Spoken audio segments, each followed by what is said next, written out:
I'm Olivia, 28, and my brother just made the biggest mistake of his entitled life. He stood up at his first board meeting as the new director, cleared his throat like some wannabe corporate king, and announced, "My first decision as leader is to fire anyone who doesn't add value to this company. That includes you, sister." The conference room went silent. Dead silent. You could hear Uncle Richard's coffee cup hitting his saucer. You could hear Sandra from accounting's sharp intake of breath. You could hear my brother's career imploding, though he didn't know it yet. Where are you watching from today? Drop your location in the comments below and hit that like and subscribe button if you've ever felt completely underestimated by your own family. You'll definitely want to stick around for what happened next. I set down my pen slowly, deliberately. The same pen I'd used to sign acquisition deals worth millions while Ryan was getting his third DUI. I looked around the table at faces I'd known for years. Good people who'd watched me build strategic partnerships and streamline operations while my baby brother was failing out of business school. Again. "Interesting," I said, my voice steady as granite. I stood up, smoothing my blazer, the one I'd bought with my first bonus. Not Daddy's credit card. Because as owner of 72% of this company, your first decision as director was also your last. Ryan's face went from smug to confused to absolutely horrified in about 3 seconds flat. If I'm being honest, it was pretty entertaining watching his brain try to process what I'd just said. Math was never his strong suit. "Wait, what?" he stammered, and I swear his voice cracked like he was 13 again. 72%? That's not possible. Uncle Richard started laughing. Not a polite chuckle, mind you, but a full-bellied laugh that echoed off the conference room walls.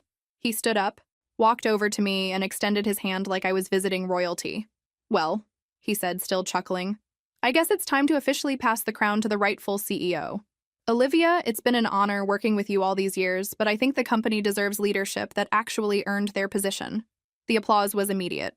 Sandra started it, then Mike from operations joined in, then the whole room erupted. Everyone except Ryan, of course, who was sitting there looking like someone had just told him Santa Claus was a tax audit. 3 years ago, when Grandpa Henry died, everyone fought over his cars, his watches, his properties. Ryan got the vintage Mustang. Cousin Jake got the lake house. I got what they thought was a consolation prize, 45% of company stock. They were too busy counting their shiny new toys to pay attention to boring old paperwork. Turns out boring paperwork runs the world. Who knew? Let me take you back to that day 3 years ago, because understanding how I got here requires understanding how spectacularly my family misjudged what really mattered. Grandpa Henry's funeral was on a Tuesday. The will reading was that Friday, and our family attorney, Mr. Davidson, had arranged everything in Grandpa's study exactly as he'd requested. The same room where Grandpa had taught me about balance sheets while my cousins played video games downstairs. Ryan showed up 20 minutes late, naturally, still wearing the same wrinkled shirt from the night before. You could practically smell the regret and cheap beer on him. He slumped into his chair like this whole thing was an inconvenience to his very important schedule of accomplishing absolutely nothing. "To my grandson Ryan," Mr. Davidson read, "who has always appreciated the finer things in life, I leave my 1969 Ford Mustang Fastback, fully restored, valued at $65,000. Ryan actually whooped, out loud, at a will reading. My parents exchanged one of those looks, the kind that said, "Well, at least he's excited about something." Cousin Jake got the lake house in Vermont. Cousin Sarah got Grandpa's collection of rare coins and jewelry. Each inheritance came with applause, hugs, and immediate discussions about insurance and storage. Then came my turn. To my granddaughter Olivia, who has always understood that true wealth isn't what you own, but what you build, I leave 45% of Brennan Industries stock, along with my first business ledger and the fountain pen I used to sign our first major contract. I stared at the papers Mr. Davidson handed me. Stock certificates, legal documents, numbers that didn't immediately translate to anything flashy or Instagrammable. 45%? Ryan scoffed. "That's it? That's not even controlling interest. What's she supposed to do with that?"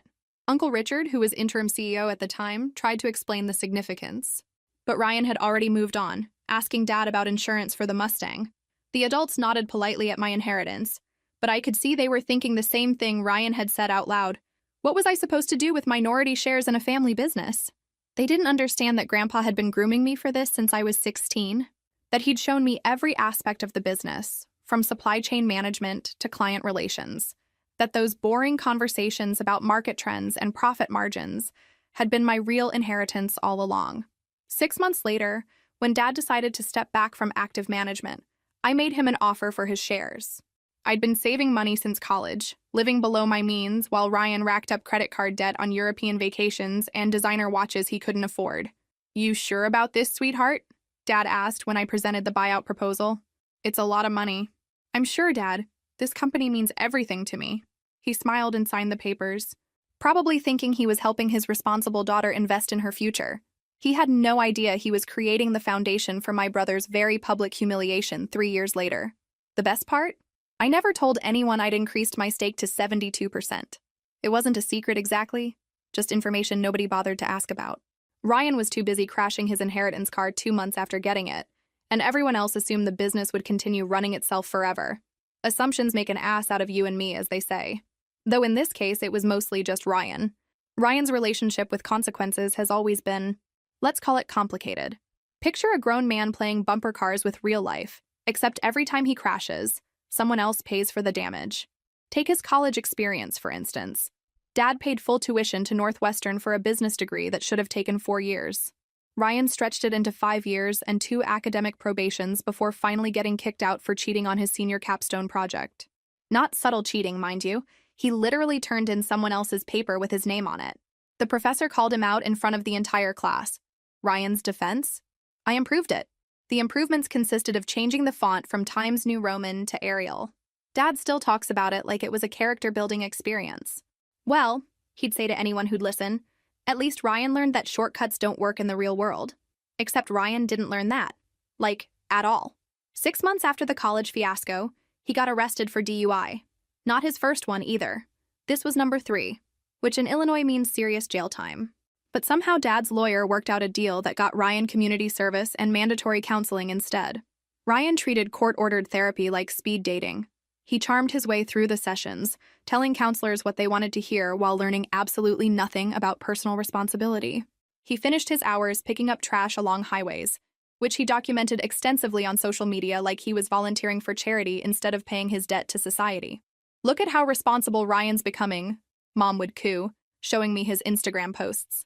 "He's really turning his life around." I wanted to point out that court-mandated community service isn't the same as voluntary charity work, but why ruin her delusions? Then came the Porsche incident. Last year, Ryan decided he needed a car that reflected his status as a future business leader. Never mind that his only business leadership experience was getting fired from 3 different sales jobs for showing up late or not showing up at all. He walked into a dealership and financed a brand new Porsche 911, $78,000. His annual income at the time was around $35,000, and that's when he was actually employed. The monthly payments were more than most people's rent. Within 4 months, he was behind. 6 months in, they repossessed it while he was inside a sports bar, probably telling some girl about his import-export business, which was code for unemployed but well-dressed. Did he learn from this? Did this inspire a moment of self-reflection about living within his means? Nope. He moved back in with our parents and started driving Mom's Toyota Camry while complaining that it was embarrassing for someone in his position. What position would that be? I asked during Sunday dinner. Professional disappointment? Mom shot me a look that could have wilted lettuce. "Olivia, your brother is going through a rough patch. We all need support sometimes." Ryan's rough patches lasted longer than most people's careers, but he had a gift for making his failures sound like temporary setbacks rather than pattern recognition exercises for the rest of us. The thing about Ryan is he's always been magnetic, charming. He could talk his way into anything and out of everything. Teachers loved him despite his poor grades.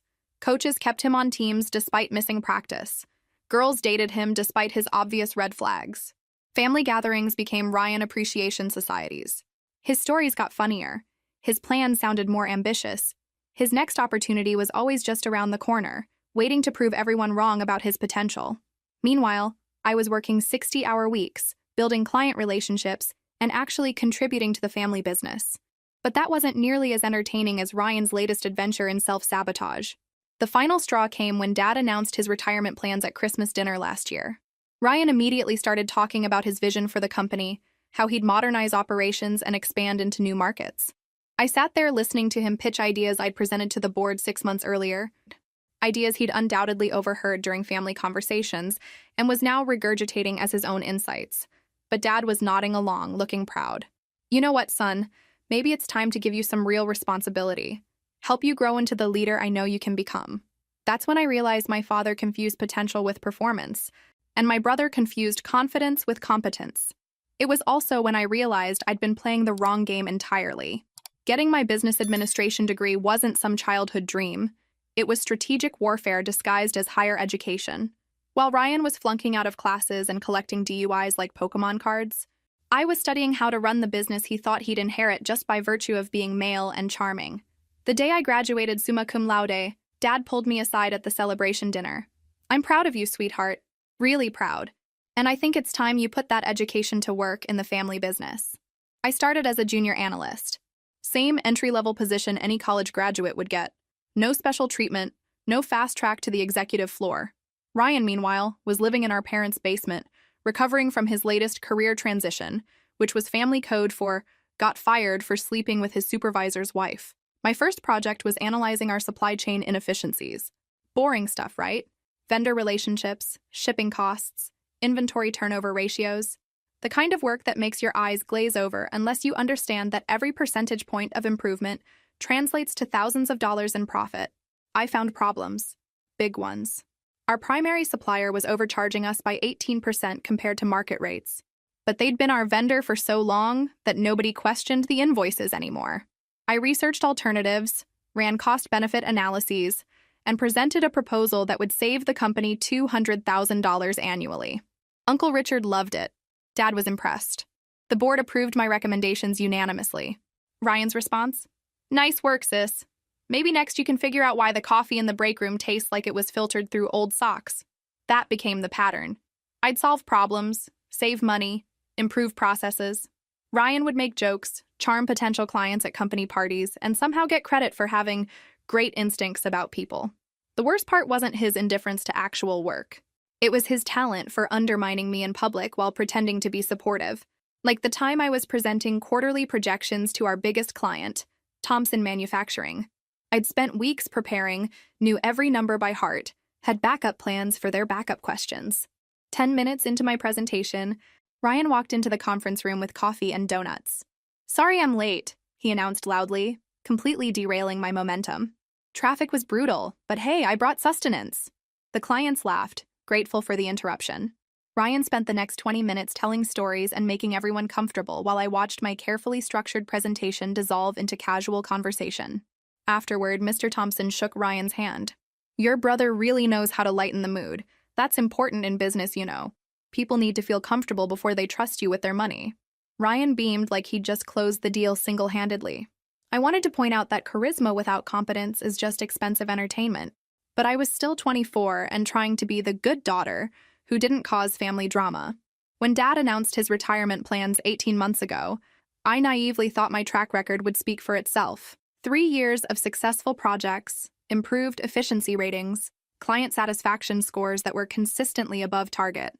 I'd earned my place in leadership through actual results, not family connections.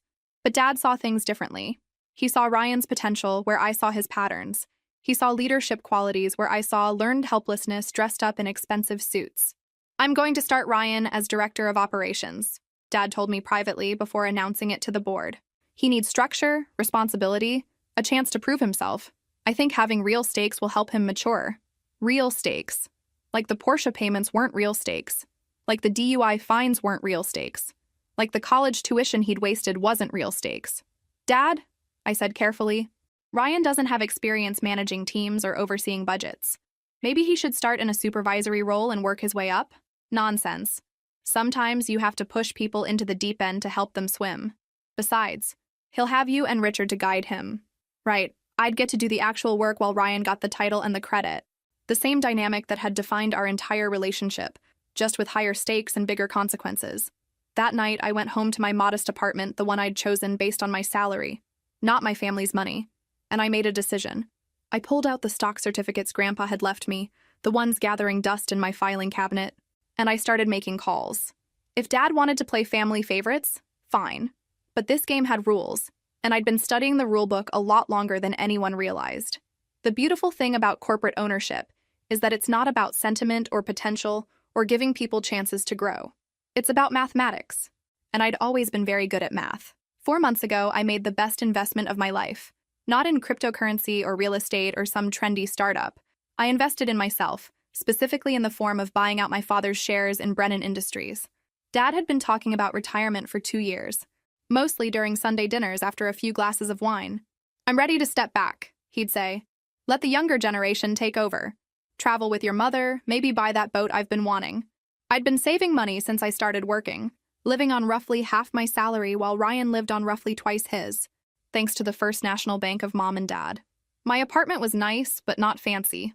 My car was reliable, but not flashy.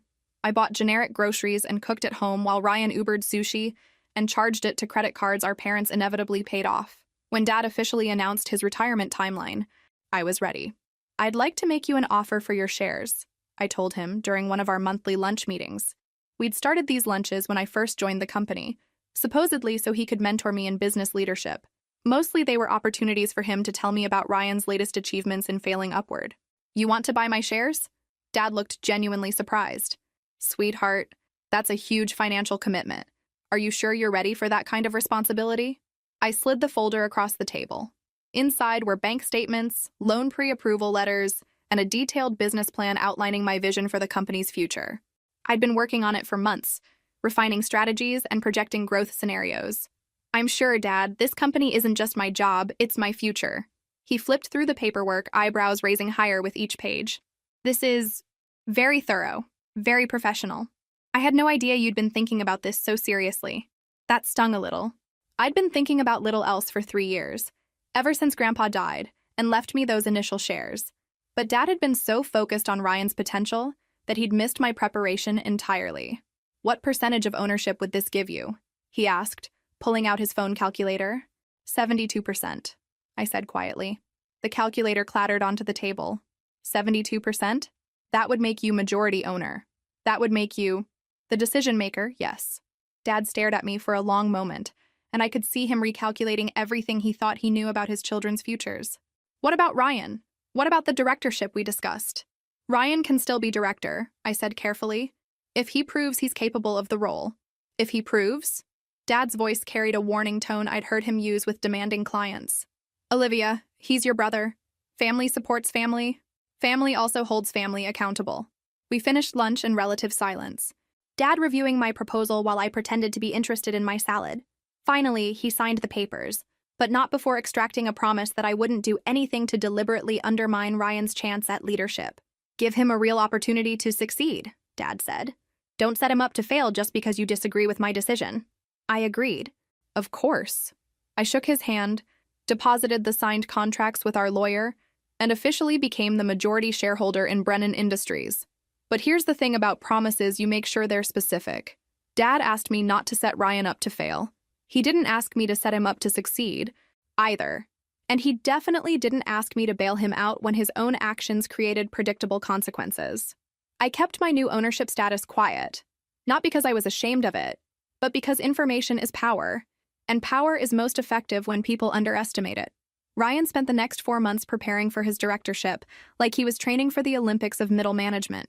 He read business books Dad recommended, attended leadership seminars Mom found online, and practiced giving presentations in front of our bathroom mirror. He even bought new suits, charging them to a credit card Dad would eventually pay off, because image matters in corporate leadership. The irony was delicious. Ryan was working harder to look like an executive than he'd ever worked at actually being one, while I quietly consolidated control of the company he thought he was inheriting. Uncle Richard knew, of course. As CEO, he had to be informed about major ownership changes, but he also understood the value of patience and strategic timing. "When are you planning to tell them?" he asked during one of our weekly strategy meetings. "When the information becomes relevant," I said. "And when might that be?" I smiled. "Oh, I think I'll know the moment when I see it." 3 weeks later, Ryan walked into his first board meeting as director, ready to make his mark on the family business. He had no idea the family business now belonged to his little sister. The silence in the conference room stretched like a rubber band about to snap. Ryan sat frozen in his chair, mouth slightly open, looking like someone had just explained quantum physics using interpretive dance. Uncle Richard was still chuckling, shaking his head like he'd just watched the world's most predictable magic trick. 72%, Ryan repeated slowly, like he was trying to translate a foreign language. "But that's not possible." "Dad said I was going to be running operations. Dad said you'd be director," I corrected. settling back into my chair. And technically, you still can be. You'll just be directing things under my authority as majority owner and, as of this moment, CEO. The color was returning to Ryan's face, but not in a good way. He was shifting from pale shock to red-faced anger, which was usually when he made his worst decisions. Sandra from accounting was trying very hard not to smile. Mike from operations had given up trying and was grinning openly. These were people who'd worked with both of us for years, who'd watched Ryan coast on charm while I actually did the work. Uncle Richard straightened his tie and addressed the room with the kind of gravitas you'd expect from someone passing down a family legacy. Ladies and gentlemen, I've had the privilege of serving as CEO for 15 years, working alongside 2 generations of the Brennan family. It's been an honor, but it's time to pass the torch to someone who truly understands what this company can become. He turned to me, and his smile was genuine, proud even. Olivia has shown exceptional leadership, innovative thinking, and the kind of strategic vision that will take us into our next phase of growth. She's earned this position through merit, not inheritance. The applause started again, more sustained this time. People were standing now, and I felt something I'd never experienced in this building before.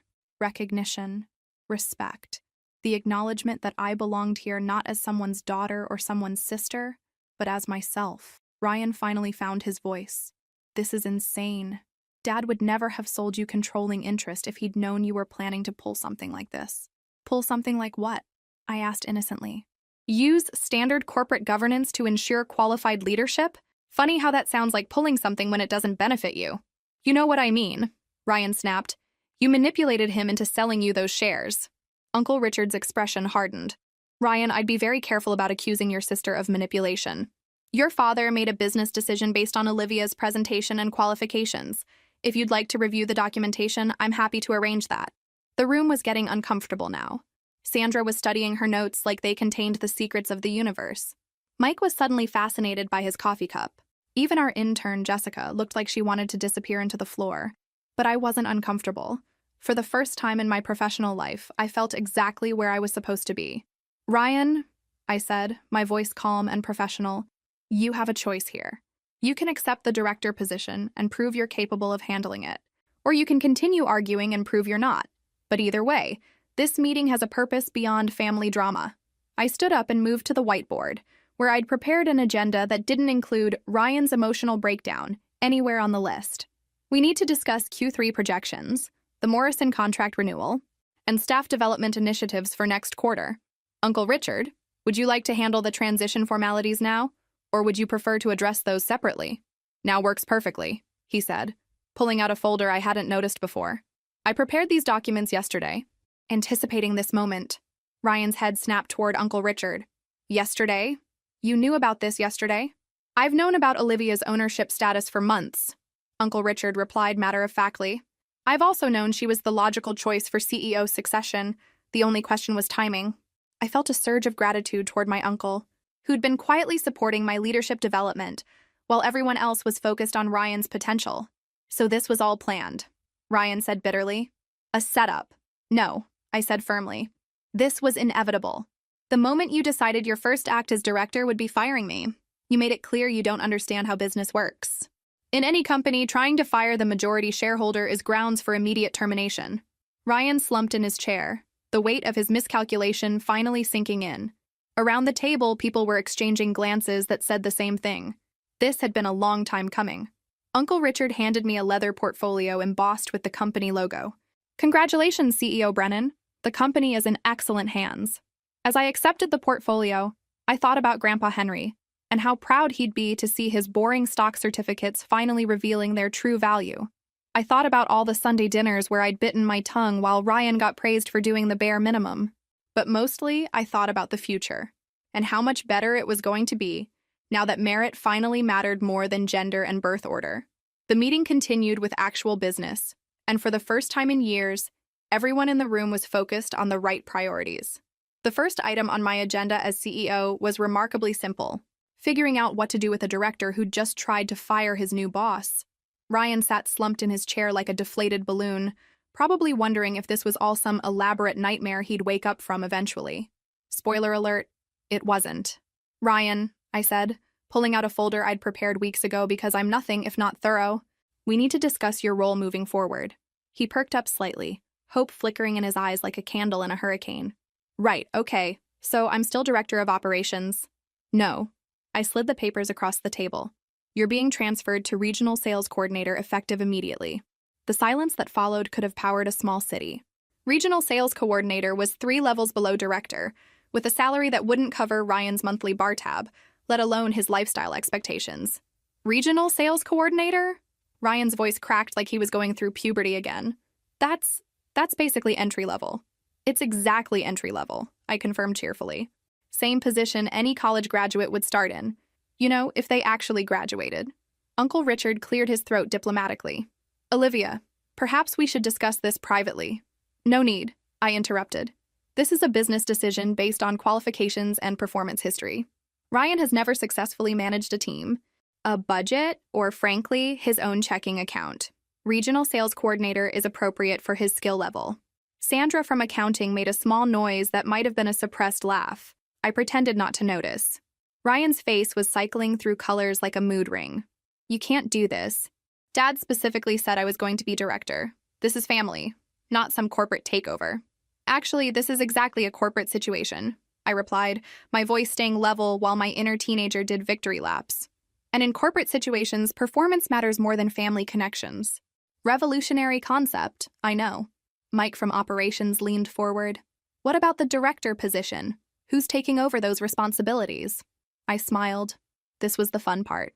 I'm promoting Jennifer Martinez from senior analyst to director of operations.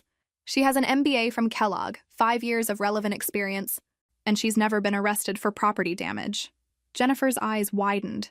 She'd been hoping for this promotion for 2 years, but Ryan's anticipated appointment had blocked her advancement. Now she was getting the recognition she'd actually earned. Jennifer's great, Uncle Richard agreed, nodding approvingly. Excellent choice. Ryan finally found his voice again. This is insane. You're promoting some random person over your own brother? I'm promoting the most qualified candidate, I corrected. The fact that she's not related to me is actually a point in her favor. Nepotism hasn't worked out well for this company historically. The meeting wrapped up with assignments for everyone except Ryan, who sat staring at his new job description like it was written in ancient Sanskrit. Regional sales coordinator came with a company car, a 2018 Honda Civic, not the BMW he'd been expecting, and a cubicle instead of the corner office he'd already mentally redecorated. After everyone filed out, Ryan lingered, clearly hoping for a private conversation where sibling loyalty might override business sense. Liv, he started, using the nickname he'd abandoned years ago when it became uncool to be nice to his sister. Come on, you're really going to humiliate me like this? I'm not humiliating you, I said, packing up my notes. Your actions humiliated you. I'm just managing the consequences. What do you want me to do? Beg? I paused, considering this. Actually, yeah, I think begging might be educational for you. Ryan's jaw dropped. He'd expected me to cave, to prioritize family harmony over accountability like our parents always had. The realization that I wasn't going to rescue him from his own choices was clearly a new experience. Please, he said quietly. I need this job. I need the money. Then you should have thought about that before trying to fire me in front of the entire board. I walked toward the door, then paused. Then, Ryan, your first sales report is due Friday. Don't be late. What do you think will happen next? Will Ryan accept his new reality, or will family pressure force Olivia to reconsider? Drop your predictions in the comments below. The family emergency meeting was called for Sunday dinner, exactly 3 days after what Mom was now referring to as the incident. I arrived fashionably on time to find the whole crew assembled in the living room like some sort of dysfunctional tribunal. Mom had stress-cleaned the house to within an inch of its life. Dad was pacing like a caged lion in an expensive sweater. Ryan sat on the couch looking like he'd been hit by a truck carrying karma. Olivia? Dad started before I'd even taken my coat off. We need to discuss the situation at the office. Which situation? I asked innocently, settling into the armchair that used to be Grandpa's. The one where I became CEO of the company I own, or the one where I gave Ryan a job appropriate to his qualifications? Mom made that little huffing sound she'd perfected over 30 years of managing family crises. Don't be sarcastic, dear. This is serious. You're absolutely right, I agreed. Attempting to fire the majority shareholder is very serious. In most companies, it would result in immediate termination, not just demotion. Ryan finally spoke up. I didn't know you owned that much of the company. Ignorance isn't a defense for poor judgment, I replied. Besides, even if I'd been a regular employee, announcing your intention to fire people in your first meeting isn't exactly leadership material. Dad stopped pacing and turned to face me. Olivia, I understand you're upset about Ryan's choice of words, but don't you think this punishment is a bit harsh? He's your brother. And he's also someone who just demonstrated he makes impulsive decisions without gathering basic information first. Would you want that person managing million-dollar operations? The room fell silent. Even Ryan seemed to realize that arguing his qualifications might not be his strongest strategy. Look, I continued, Ryan can work his way up like everyone else. If he proves himself in sales, shows he can handle responsibility without constant supervision, then we can discuss advancement opportunities. Mom leaned forward, deploying her most serious maternal expression. But sweetheart, Ryan has bills. Car payments, credit cards. He can't afford to take such a massive pay cut. I almost laughed. Almost. Mom, Ryan's financial problems stem from lifestyle choices, not insufficient income. Maybe earning less will help him learn to live within his means. That's cold, Ryan muttered. That's reality, I shot back. Most people figure out budgeting before they turn 30. Dad tried a different approach. What if we compromise? Keep Ryan in a supervisory role, maybe assistant director. Give him a chance to learn the ropes gradually. Dad, I appreciate that you want to help Ryan, but this isn't about family favoritism anymore. This is about running a business effectively. Would you ask Uncle Richard to compromise on hiring decisions based on someone's feelings? The comparison hit home. Dad had always prided himself on Brennan Industries' professional standards, on building something bigger than just a family employment program. Besides, I added, this could be good for Ryan. He's never had to actually work for anything. Maybe starting from the bottom will teach him skills he's been lacking. Ryan's head snapped up. Skills I've been lacking? Time management, accountability, financial responsibility, professional communication, I listed on my fingers. Should I continue? Those are personal issues, he protested. They don't affect my work performance. I stared at him. Ryan, you were fired from your last 3 jobs for attendance problems. Your personal issues are your work performance. Mom tried to intervene. Now, children, let's not get personal. Everything about this is personal, I interrupted. Ryan's entire career has been based on personal connections instead of professional competence. That ends now. Dad sat down heavily, looking older than I'd seen him in years. I just wanted to give him an opportunity to succeed. Then you should be happy, I said more gently. This is his opportunity. He can prove himself through actual performance instead of family obligations. If he succeeds, he'll have earned it. If he doesn't, we'll know it's not the right fit. The conversation continued for another hour, with various family members suggesting alternatives, compromises, and face-saving measures that would essentially maintain the status quo. But I held firm. Ryan would start in sales on Monday, or he could find employment elsewhere. Those were his options. As I drove home that night, my phone buzzed with a text from Ryan. This isn't over. I smiled and typed back. You're absolutely right. Your real education is just beginning. Some people learn from consequences. Others just get angrier when consequences finally catch up with them. I was about to find out which category my brother belonged to. Ryan's first week as a regional sales coordinator was, to put it diplomatically, a learning experience for everyone involved. And by everyone, I mean mostly Jennifer Martinez, who had the unfortunate responsibility of training him while simultaneously learning her new director role. He's enthusiastic, Jennifer reported during our weekly one-on-one meeting, choosing her words carefully. But, I prompted, but he seems to think sales calls should involve a lot more talking about himself and a lot less listening to client needs. This wasn't surprising. Ryan had always been more interested in being impressive than being useful. Give me specifics, I said, pulling out my notepad. Jennifer consulted her notes. Yesterday, he spent 45 minutes telling Mrs. Chen from Pacific Manufacturing about his vision for revolutionizing the industry.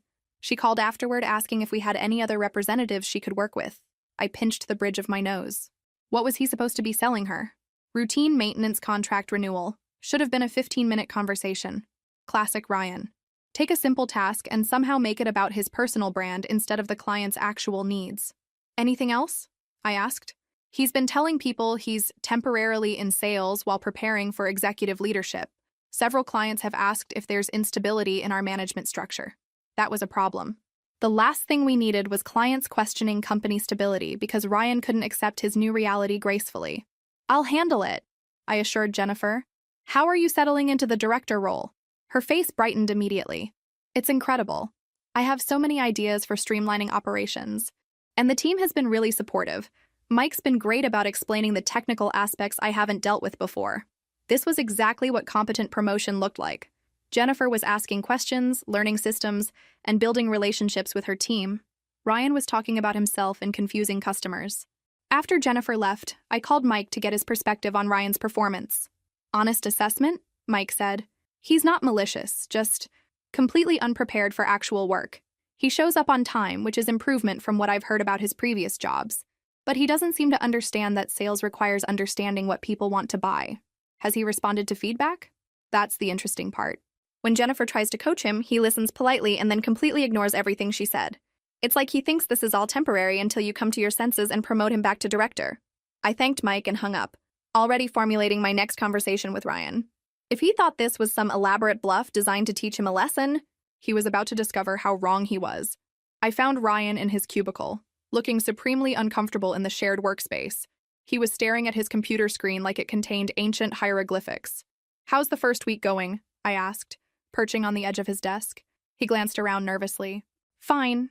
Good. Just getting used to the system. Jennifer mentioned you're having some challenges with client communication." Ryan's jaw tightened. "Jennifer's been great, but she doesn't really understand my approach. I prefer building relationships first, establishing trust before jumping into sales pitches." "That's an interesting interpretation," I said. "What did Mrs. Chen want when you called her?" "Well, she wanted to renew her maintenance contract, but..." "And did she renew it?" "She's still considering her options." I pulled up Mrs. Chen's file on my phone. "She's worked with us for 8 years, Ryan. Her renewals are usually automatic. The fact that she's considering options after your call means you actively talked her out of doing business with us." Ryan's face flushed. "That's not... I was just trying to add value by making her question whether we're the right company for her needs." He slumped in his chair. "Fine. Maybe I oversold it a little. Ryan, listen carefully. Sales isn't about impressing people with your vision for the industry. It's about solving their specific problems. Mrs. Chen doesn't care about revolution. She cares about keeping her equipment running efficiently at a fair price. I know that. Do you? Because your actions suggest otherwise." I stood up, smoothing my skirt. "Here's what's going to happen. You're going to call Mrs. Chen back, apologize for the confusion, and have a simple conversation about her maintenance needs. Jennifer will listen in to provide coaching. If she renews, great. If not, we'll discuss whether sales is the right fit for you." Ryan looked up at me with something approaching panic. "And if it's not the right fit, then you'll need to find employment elsewhere," I said matter-of-factly. "This isn't a charity, Ryan, it's a business." As I walked away, I heard him pick up the phone. Maybe he'd figure it out, maybe he wouldn't. But either way, he was finally going to learn that showing up isn't the same as performing. The best part? For the first time in his life, the consequences of his choices would actually affect him instead of someone else cleaning up his mess. 3 weeks into Ryan's sales career, I received an unexpected visitor. Dad walked into my office without knocking, which was unlike him, and sat down across from my desk with the kind of serious expression usually reserved for major family announcements. "We need to talk," he said. I saved the spreadsheet I was working on and gave him my full attention. "About?" "Ryan came to see me yesterday. He's struggling, Olivia. Really struggling." I leaned back in my chair. "Struggling how? Financially? Emotionally? He's behind on his rent, his car payment. He had to move out of his apartment and back in with your mother and me." This wasn't surprising news, but it also wasn't my problem. "Dad, Ryan's financial difficulties are the result of years of poor decisions. 1 month of earning an appropriate salary didn't create this situation." "But it's making it worse," Dad insisted. "He can't afford his lifestyle on what you're paying him." "Then he needs to change his lifestyle," I replied. "Most people figure out how to live within their means." Dad was quiet for a moment, studying me like he was trying to solve a puzzle. "When did you become so... hard?" The question stung more than I expected. "I'm not hard, Dad. I'm consistent. Ryan has never faced real consequences for his choices because someone always bailed him out. You, Mom, creditors who knew the family would eventually pay his debts. That ends now. He's your brother. And he tried to fire me at his first board meeting. Being related to someone doesn't excuse professional incompetence." Dad shifted uncomfortably. "Look, I know Ryan made a mistake." "Dad, it wasn't a mistake. Mistakes are accidental. Ryan deliberately announced his intention to fire people he deemed unworthy. The only mistake was assuming he had the authority to do it." What do you want me to say, Olivia? That I was wrong to give him the director position? I'd been waiting 3 weeks for someone in my family to acknowledge this basic reality. Were you wrong? Another long pause. Maybe. But that doesn't mean the punishment has to be permanent. It's not punishment, it's employment. Ryan has a job that matches his qualifications. If he wants a better job, he can earn it through performance. Dad pulled out his phone and showed me a text message. Look at this. The message was from Ryan, time-stamped at 2 in the morning. Dad, I can't do this anymore. I'm failing at everything and I don't know how to fix it. Maybe Olivia's right about me. Despite everything, reading that message made my chest tighten. Ryan was genuinely struggling, not just financially, but emotionally. For the first time in his life, he was confronting the gap between his self-image and his actual capabilities. This breaks my heart, Dad continued. He's always been confident, maybe too confident, but now he's questioning everything about himself. Maybe that's not a bad thing, I said quietly. Confidence without competence is just delusion. If Ryan's finally questioning whether he's as great as he thought he was, that might be the beginning of actual growth, or it might break him completely. I stood up and walked to the window overlooking the parking lot. Below, I could see Ryan's Honda Civic parked next to Jennifer's SUV. 6 months ago, he'd been driving a leased BMW and complaining that it wasn't impressive enough. Dad, do you remember when Ryan was 16 and wrecked Mom's car? Of course. He was speeding in the rain?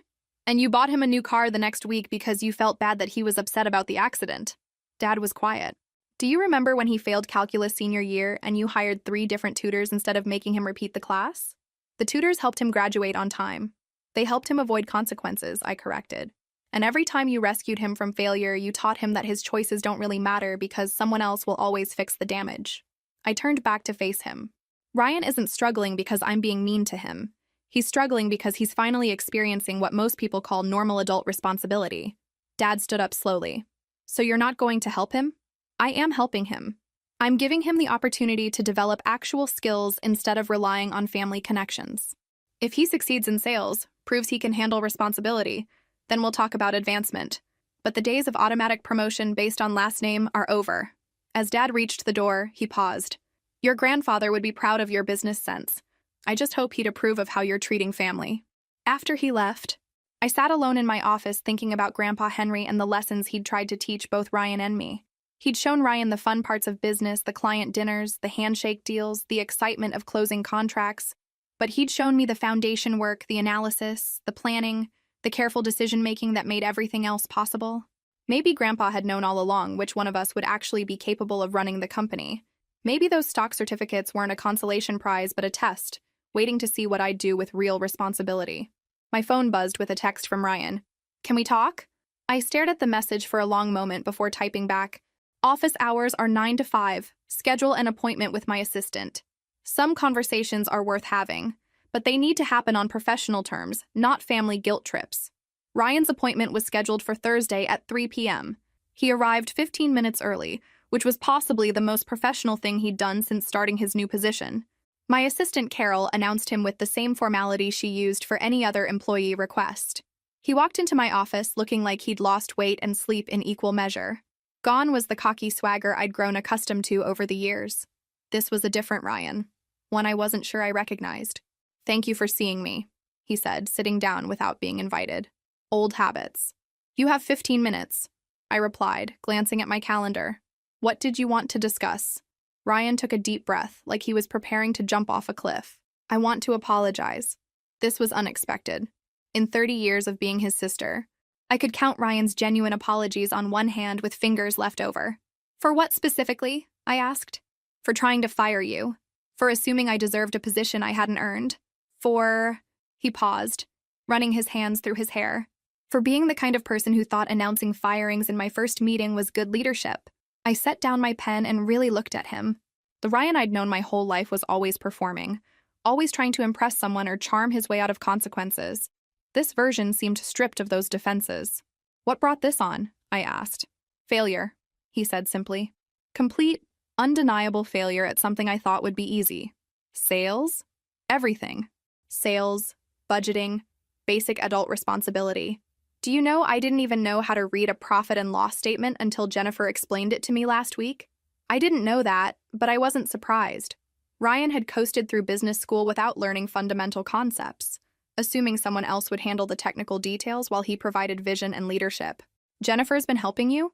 She's been incredibly patient, actually. More patient than I deserve. Ryan looked out the window toward the sales floor. She explained that good leaders learn their team's job so they can support them effectively. I never did that. I just assumed being in charge meant telling people what to do. This was the most self-awareness I'd ever heard from my brother. What else have you learned? That I've been a spoiled brat who confused privilege with talent. He met my eyes directly. And that you've been covering for my incompetence for years while I took credit for work I didn't understand. The admission hung between us like a bridge neither of us was sure we wanted to cross. Ryan, this is... I struggled for words. This is not the conversation I expected to have. I know. Trust me, 3 months ago I wouldn't have been capable of having it. He shifted in his chair. But losing everything, fake success, family bailouts, the image of myself I'd built up, it's been clarifying. Clarifying how? I finally understand why Grandpa left you the stock certificates. My breath caught. What do you mean? He saw what I couldn't see, what none of us wanted to acknowledge. You were the one actually learning the business while I was learning how to look like I belonged in it. He wasn't giving you a consolation prize. He was ensuring the company would survive. The weight of that realization settled between us. Grandpa Henry had been playing a longer game than any of us understood, making decisions based on competence rather than family dynamics. Does this mean you're ready to take the sales position seriously? I asked. I'm ready to take employment seriously, period, whether that's here or somewhere else. Ryan's voice was steady, resigned but not bitter. I know I don't deserve special treatment just because I'm your brother. If anything, I should probably be held to higher standards. I leaned back in my chair, processing this transformation. The Ryan I'd grown up with was competitive, entitled, always looking for shortcuts. This person seemed to understand that there weren't any. What do you need from me? I asked. Nothing, he said, standing up. Just the opportunity to prove I can handle basic responsibilities without family interference. If I succeed in sales, great. If I don't, I'll find something else. As he reached the door, he turned back. Olivia, thank you. For what? For not rescuing me when everyone else wanted to. Turns out drowning was exactly what I needed to learn how to swim. After he left, I sat alone in my office, staring at the family photo on my desk. It was from last Christmas, all of us gathered around the tree. Everyone smiling at the camera except Ryan, who was checking his phone. 6 months ago, that photo represented everything I thought was wrong with our family dynamics. Now it looked like the last picture of who we used to be before we became who we needed to be. My intercom buzzed. Ms. Brennan? Mrs. Chen from Pacific Manufacturing is online too. She says she wants to thank you for your brother's excellent service and finalize her contract renewal. I smiled as I picked up the phone. Sometimes the most unexpected transformations happen when people finally stop running from reality and start learning to live in it. 6 months later, I stood in the same conference room where this whole story began, but everything had changed.